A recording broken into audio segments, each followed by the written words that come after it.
Senhores telespectadores, o nosso programa de hoje é no concelho de Porto de Mós. Porto de Mós fica a meio caminho entre a fronteira do Norte e o Algarve.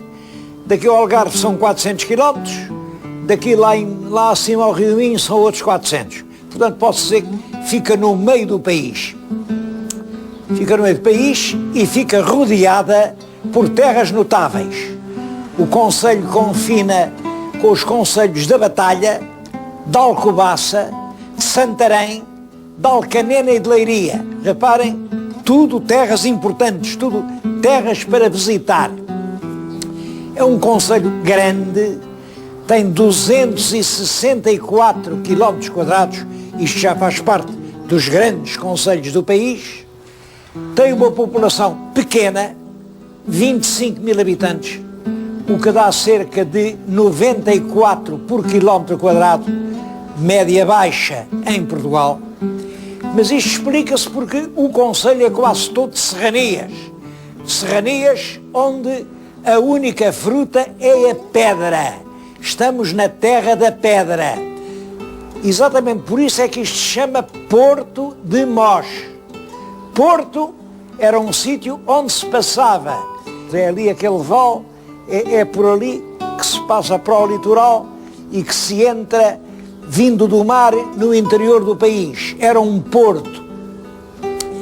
E aqui estes montes são de um calcário muito rijo, para desfazer o trigo e o grão do cereal, mas ao mesmo tempo muito macio, porque o grão que se desfaz do calcário mal se distingue da farinha. Bom, e até dá sabor ao pão. Portanto, todos os moleiros do país, todos, estou a exagerar, claro, mas muitos moleiros do país queriam comprar aqui as suas mós, porque é claro, vendiam o pó da pedra pelo preço da farinha e tudo entrava no custo do pão. Porto, passagem, Mós, as pedras, e isto é um resumo da história da terra. É importante desde o tempo dos romanos. Ainda hoje a pedra aqui é muito importante, é talvez a principal indústria local. Olhem, eu estou-lhes a falar aqui junto de um relógio de pedra. Isto é pedra, e a pedra é a pedra de Porto de Mós, feito por um artesão aqui de Porto de Mós. É certo que o artesão é aluno da escola de canteiros na Batalha, que fazem coisas muito bonitas. Aqui mesmo, hoje no Castelo, há uma exposição de artistas de Porto de Mós e podem ver rosáceas, portanto, cópias das rosáceas das igrejas românicas, feitas aqui por rapazes de Porto de Mós, alunos dessa escola. Bom, e podem ver mais coisas, porque a exposição tem pintura e boa, tem muita escultura e razoável. Bom, e eu acho excelente a ideia de aproveitar o castelo para mostrar os artistas locais. Já que lhes estou a falar num relógio, queria lhes dizer uma coisa. Eu tenho muitas vezes pedido desculpa aos senhores telespectadores de não responder às cartas que mandam e que realmente são imensas. São tantas que eu tenho que ou responder às cartas ou fazer o programa. O tempo não dá para as duas coisas. Montes de cartas por semana. Se eu vou responder, não posso fazer mais nada. Eu tenho que fazer o programa. E, embora não acreditem, este programa, para se apresentar assim simples como é, isto gasta 4 dias por semana. É por isso que eu não respondo às cartas. Bom, neste caso, vou abrir uma exceção. Estou junto a um relógio e eu recebi muitas cartas de portugueses imigrados pelo mundo. Achei esta muito interessante. É um português, está aqui, é o meu amigo Germano Silva, ele certamente está a ver o programa, que vive em São José da Califórnia. Vive em São José da Califórnia e faz relógios.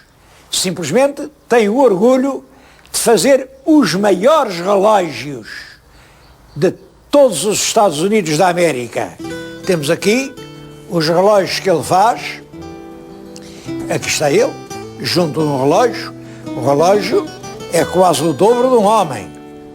Portanto, um relojoeiro português que vai para a América e ajuda os americanos a contar o tempo, a contar um grande tempo, porque um grande tempo só pode ser contado num grande relógio. Parabéns ao meu amigo Germano Silva, continua a fazer relógios e, sobretudo, que os relógios continuem a contar horas felizes para ele, para todos os americanos e também para todo o mundo, porque o mundo não é só americano, o mundo pertence a todos nós, os filhos de Deus.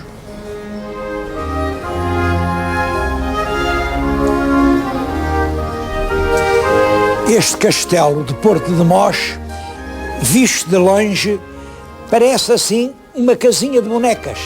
É diferente de todos os outros castelos portugueses. Bom, e a explicação é esta.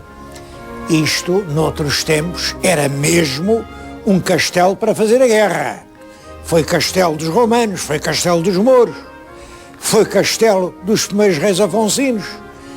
Mas no século XV, o rei Dom João I deu Porto de Mós ao Condestável Nuno Álvares Pereira. E o Condestável Nuno Álvares Pereira deu depois Porto de Mós a um neto, que era o Conde de Orém Dom Afonso. E é esse conde que andou pela Europa, viu muita coisa na Itália e que resolveu fazer aqui um castelinho para morar numa terra agradável, perto do mar, um clima bom. Fez aqui este castelo, muito perto do campo de Alves Barrota, e foi por isso que ele o fez, para dizer que ele é que era o neto do herói de Alves Barrota. Fez aqui o castelo e deu-lhe este aspecto. Isto já não é um castelo, isto é um palácio. Por sinal, que mandou pôr ali, no teto, o seu símbolo, que vem-no lá, aquilo representa dois guindastes a puxar. Devo chamar a atenção para uma coisa que eu acho que devia ser corrigida. Aquele feixe da abóbada caiu no terremoto, partiu-se, ficou incompleto e depois restauraram, mas restauraram mal, porque aquilo não era um feixe redondo. Aquilo à volta dos guindastes, são dois guindastes a puxar, tinha duas árvores, e isso é que dá sentido ao símbolo. A árvore, naquele tempo, queria dizer família. Ora, ele, por um lado, era da família do rei de Portugal, era neto de Dom João I.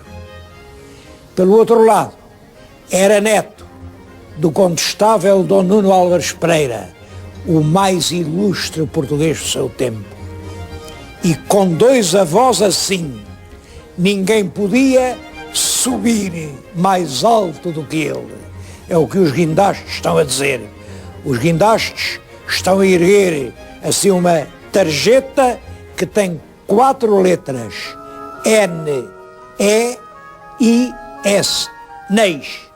Aquilo devem ser iniciais de uma frase latina que significa mais ou menos isto: ninguém mais alto do que eu.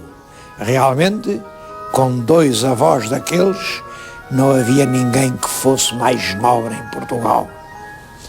É o sentido daquela pedra incompleta e é também o sentido da pedra que está no túmulo do tal Conde de Orém, que está aqui perto, na cripta da igreja de Orém.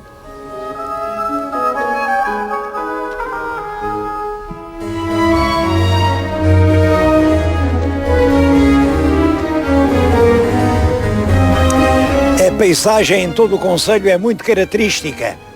Uma paisagem de serranias, de pedra. Daqui avista-se, perfeitamente aqui à minha direita, uma serra. É a Serra dos Candeeiros. À minha esquerda, outra serra. É a Serra da Aire. Esta Serra dos Candeeiros, este nome é curioso. É claro, hoje candeeiro, para nós é um instrumento doméstico, que é petróleo ou qualquer, enfim, que dá luz. Mas na Idade Média, candeia era apenas um pedaço de cera com um pavio. Era a nossa vela. Nós hoje chamamos-lhe vela porque era aquilo que servia para velar de noite. Velar. Portanto, era a vela, era a candeia. Aqui, na Serra, não se fazia nada, havia alguns pequenos lugarejos e o que ali se vendia eram velas de cera. Velas de cera que era a iluminação mais corrente, era feita com velas de cera, sobretudo nas igrejas. Portanto, vinha-se aqui comprar as candeias e era aqui que estavam os candeeiros. A outra é a Serra da Aire, que é justamente famosa pelas suas grutas.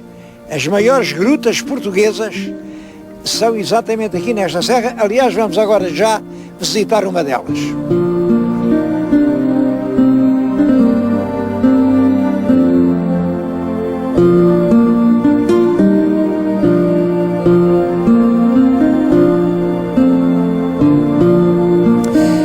As grutas foram descobertas por acaso, por mero acaso, em 1955, portanto há cerca de 50 anos. Eram uns garotos que viam os pássaros mergulhar na terra e desaparecer. É que os pássaros tinham os ninhos dentro da gruta. Bom, os pais dessas crianças vieram ver do que se tratava, com a ajuda de cordas desceram e encontraram esta maravilha. A idade que isto tem não se pode determinar com facilidade, mas vou-lhes dizer uma coisa curiosa. Vem esta coluna aqui atrás de mim, esta belíssima coluna. Bom, esta coluna que resulta de pingos d'água que vêm de cima, trazem um calcário e, portanto, vai lentamente o calcário crescendo. Esta coluna, como vai de baixo para cima, é uma estalagmite. Vêm também aqui muitas outras que vêm de cima para baixo, são as estalactites. Estalactites é o que faz o mobiliário maravilhoso deste lugar. Aquela estalagmite tem já 5 metros de altura. Falta 1 centímetro para chegar ao teto, mas sabemos que para esse centímetro ser preenchido são ainda necessários 100 anos, porque o tal calcário vai-se depositando à razão de 1 milímetro de altura de 10 em 10 anos. Portanto, 1 centímetro em cada 100 anos. Como a coluna tem 5 metros, esta estalagmite tem 50 mil anos. Todo o espaço, que é enorme, é de facto maravilhoso. Passam aqui por ano muitos milhares de pessoas. Dão a volta a toda a gruta e, ao sair, passam aqui junto deste pequeno lago e têm um gesto, o mesmo gesto que eu agora vou fazer. Pegam numa moeda, uma pequena moeda, e atiram-na ao lago. Isto significa o desejo de voltar. Eu não sei se voltarão ou não. A verdade é que as grutas são muito menos conhecidas do que o deviam ser. As estradas para aqui não são grande coisa. O traçado da autoestrada Lisboa-Porto veio isolar ainda mais esta região. Eu acho que é uma maravilha natural tão grande que valia a pena inscrevê-la entre os grandes atrativos do turismo português.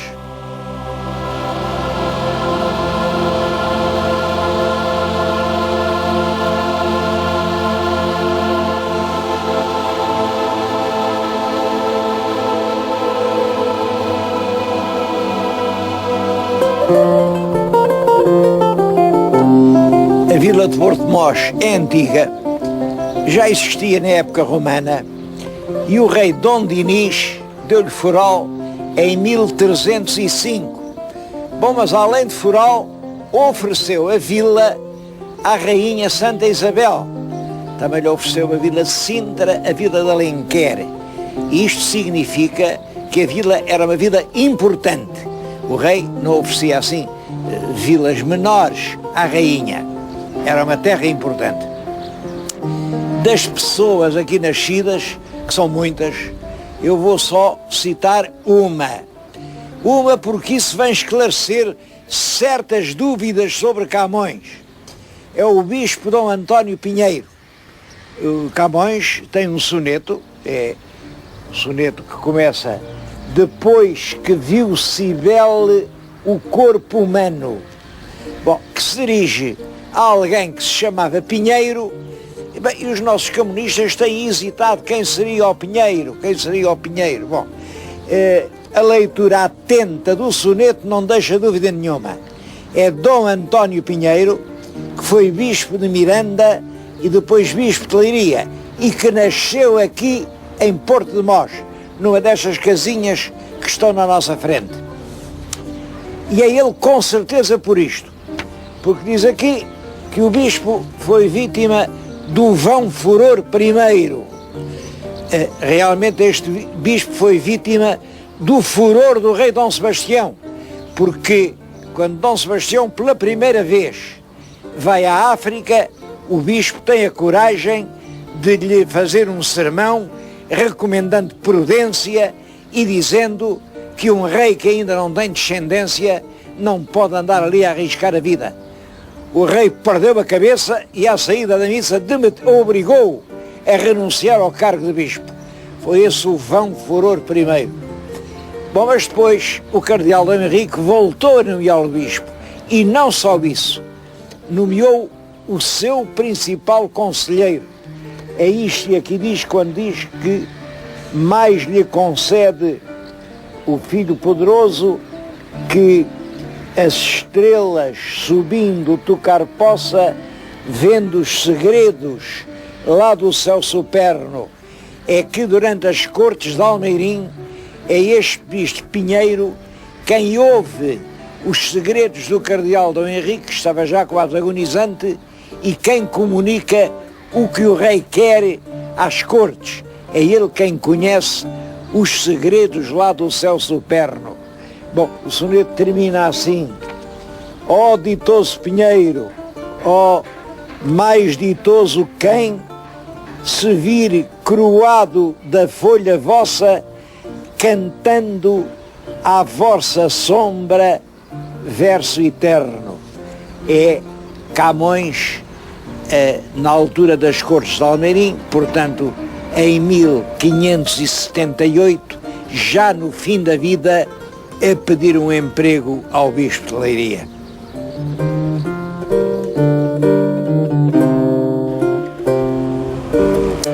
Mas todo o concelho tem um extraordinário dinamismo industrial.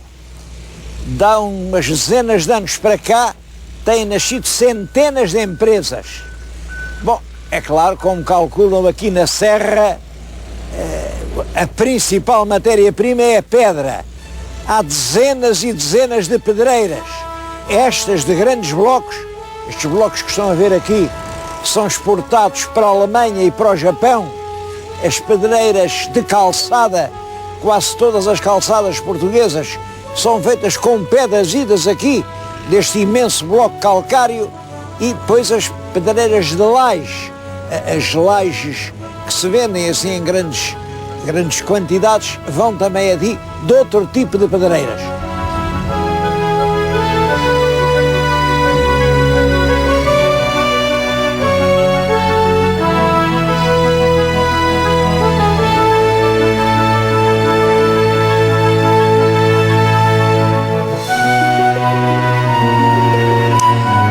Uma grande parte da pedra aqui da região é transformada em produtos de luxo que são exportados um pouco para todo o mundo.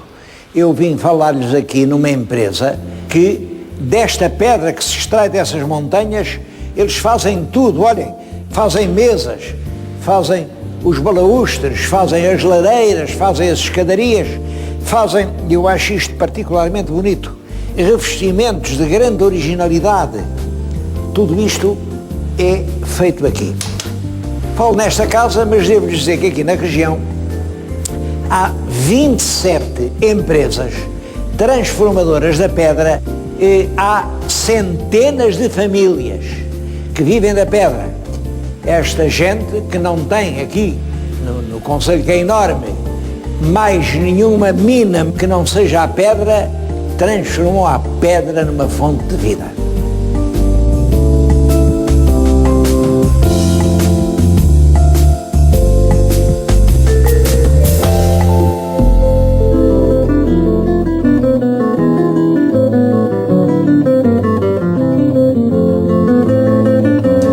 Mas nem só de pedra, porque se o concelho, numa grande parte, é pedregoso, tem uma outra área em que tem barro. Bom, e isso explica que a segunda grande indústria no concelho seja a cerâmica do barro vermelho, cerâmica estrutural. Há muitas fábricas aqui, muitas. Eu venho-lhes falar numa que me merece uma especial consideração. Por isto, a fábrica foi fundada há 75 anos por um rapazinho de 14 anos que precisava de um dinheirito lá e começou a fazer telhas aqui na coxa da perna. Fazia a telha, depois cozia num forno a céu aberto. É claro, era uma centena de telhas por dia e fartava-se de trabalhar. Só que não parou de então para cá. Teve muitos filhos, os filhos todos o ajudaram, transformaram essa telha da coxa numa grande unidade industrial.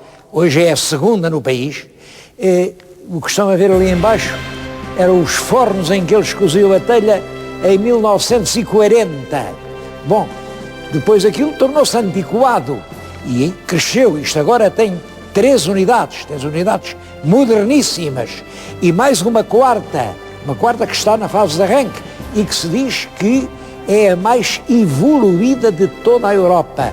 Bom, apesar de todo esse progresso, eles não destruíram os fornos de há 60 anos, porque aquilo faz parte da história da sua casa.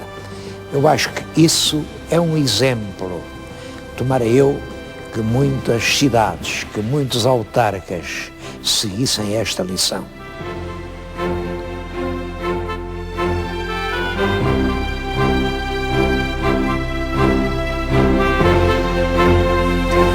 Outra vertente da cerâmica é a cerâmica artística.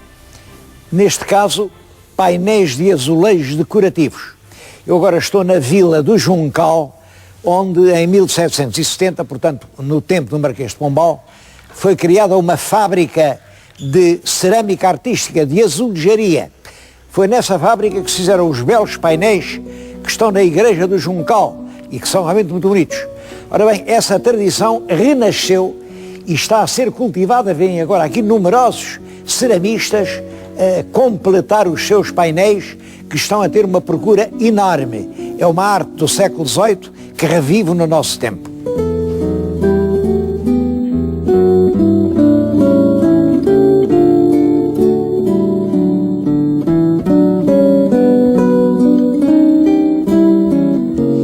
O concelho de Porto-de-Mós tem 3 vilas: Porto-de-Mós, Juncal e Miradouro.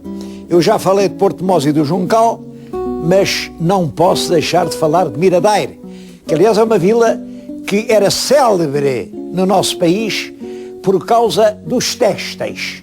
Toda a gente sabia que em Miradouro trabalhavam muitos teares e se produzia uma grande parte da roupa e dos cobertores produzidos em Portugal.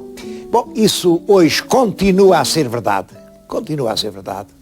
É claro que trabalha menos gente. Eu escolhi esta casa, entre 10 tinha que escolher uma. Bom, a razão foi esta. Esta é de todas a que emprega mais gente.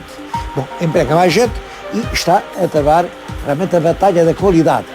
Isto é uma casa de produtos do lar, faz-se o bragal e tudo aqui, o que aqui se faz é realmente de uma grande qualidade. Perguntei, disseram-me que vendem 1 milhão de peças por ano. 1 milhão.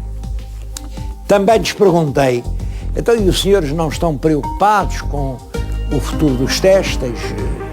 por toda a parte há queixas, diz-se que os tais ucranianos e polacos trabalham mais barato, e deram-me esta resposta: tudo isso é verdade, mas continua a haver têxteis em Inglaterra, e os ingleses não querem outra coisa. Continua a haver têxteis em França, e os trabalhadores franceses ganham salários muito superiores aos nossos. Continua a haver têxteis na Alemanha. Pois bem, nós vamos continuando e procurando fazer o melhor que formos capazes. Eu penso que o caminho é exatamente esse, é a batalha da qualidade. Vamos fazer todos o melhor que formos capazes.